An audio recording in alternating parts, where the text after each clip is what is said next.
18,90,000 જેટલા મતદારો નોંધાયા છે, જેમાંથી 11,32,935 જેટલા મતદારોએ પોતાના મતાધિકારનો ઉપયોગ કર્યો હતો।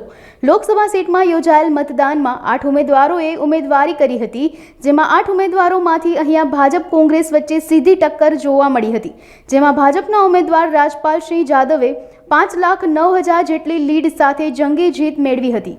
જે પંચમહાલમાં પહેલા દિવસથી જ્યારથી ઉમેદવાર તરીકે હું જાહેર થયો તે દિવસથી તમે જે તમામ મતદારોનો ઉત્સાહ જે આજે જે આપણે પહેલા દિવસથી જે કીધું હતું 5 લાખ પ્લસ થઈશું, જે તમને પરિણામ આજે આપણને મળ્યું છે, અને આ તમામ જીત મારી નહીં, મારા કાર્યકર્તાઓની જીત છે।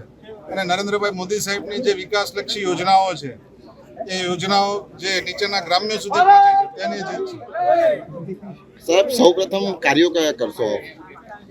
મારા સમક્ષ જે કંઈક શિક્ષણલક્ષી કાર્ય છે, કે યુવાઓને લગતા જે કંઈ કામો હશે, કે ખેડૂતોને લગતા જે કંઈ કામો હશે તેનું પહેલું પ્રાધાન્ય। વિસ્તાર મોટો હોય, જેની કામ કરવાની પદ્ધતિનું સેટિંગ થઈ જાય તો એમાં કોઈ તકલીફ નથી પડતી। જંગી લીડ મારી નહીં, આ કાર્યકર્તાઓની જીત છે, નરેન્દ્રભાઈ મોદી સાહેબની જીત છે।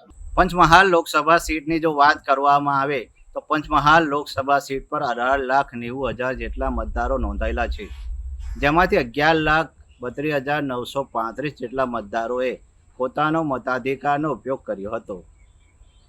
7 મેના રોજ યોજાયેલ મતદાનમાં 8 ઉમેદવારો મેદાનમાં હતા, જેમાં કોંગ્રેસ અને ભાજપ વચ્ચે સીધી ટક્કર જોવા મળી હતી। આજે ગણતરીના દિવસે વહેલી સવારથી જ પ્રથમ રાઉન્ડ પૂર્ણ થયો ત્યારથી જ ભાજપના ઉમેદવાર કોંગ્રેસના ઉમેદવાર કરતાં લીડ મેળવી રહ્યા હતા।